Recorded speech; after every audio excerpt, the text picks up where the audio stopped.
Entrance gate. আমরা যেহেতু পিছন দিক দিয়ে ঢুকেছি, কিন্তু এটা দেখাচ্ছে এটা ফার্স্ট এন্ট্রান্স গেট।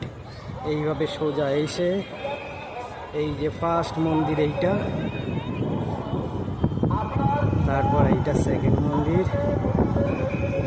অসাধারণ অসাধারণ। তারপরে এই যে থার্ড, তারপরে এই যে মেন আসল। অসাধারণ, উফ দারুণ দারুণ দারুণ করেছে।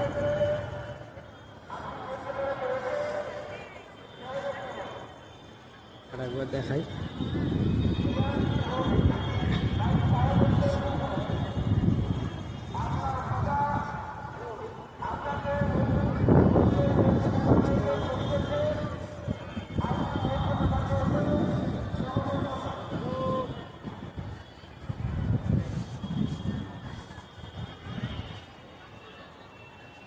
সামনে কত সুন্দর লাইটিং।